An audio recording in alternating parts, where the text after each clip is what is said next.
Now, Zambian President Edgar Lungu of the ruling Patriotic Front Party has been re-elected Monday in a tight battle with his chief rival Hakainde Hichilema.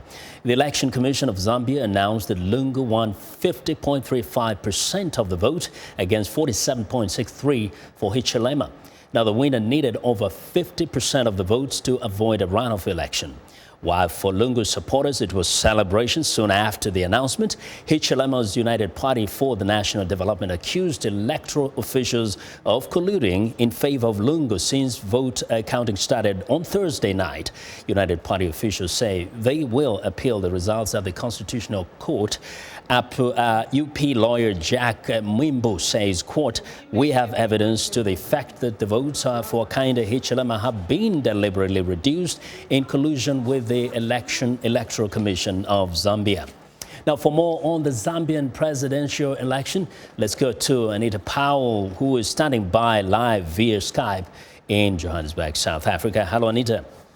Hi, Vincent. Now, first, was this a surprising kind of result? Sadly, Vincent, it wasn't. Analysts had long predicted a very tight race between the two men. And as you may recall, in 2015, they ran against each other in a snap election. And Hichilema narrowly lost to Lungu by about 27,000 votes. So this is kind of a repeat of that. Now, there are also predictions of violence. Why is that the case? So we had a particularly violent political campaign with violence between supporters of Lungu and Hichilema. And so analysts said, well, we don't want to predict the winner, but we are concerned and we're willing to predict that there might be violence. And these allegations of rigging do not help that. For sure. Sometimes it's just inciting people. Now, what are the issues really that have been, the issues around this election? Well, you might not be surprised to hear it's all about the economy. As you know, Zambia has been hit with the 1-2 punch of falling copper prices and rising food prices. So Zambians really feel like they're in a pinch. And so they were voting a lot with their wallets in this election. Hichilema was voting to bring in lots of economic reforms, and Lungu was voting was running to be more of a continuity candidate. But it was really primarily about the economy. And we know this wasn't just a presidential election. There were other elections. Any results that we know by now?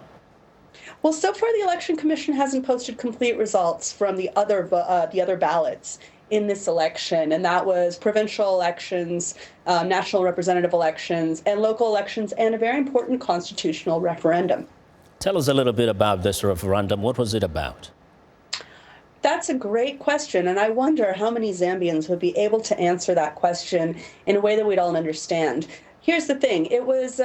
It's a referendum to change some of the Bill of Rights in the Constitution, to change some of the procedures. But one of the observers, the Commonwealth, noted that they felt that people were not sufficiently educated on what this referendum was about.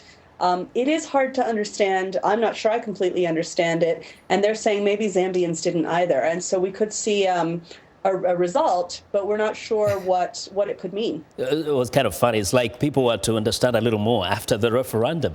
Anita, thank you very much, as always. Viewers, Anita Powell reporting live.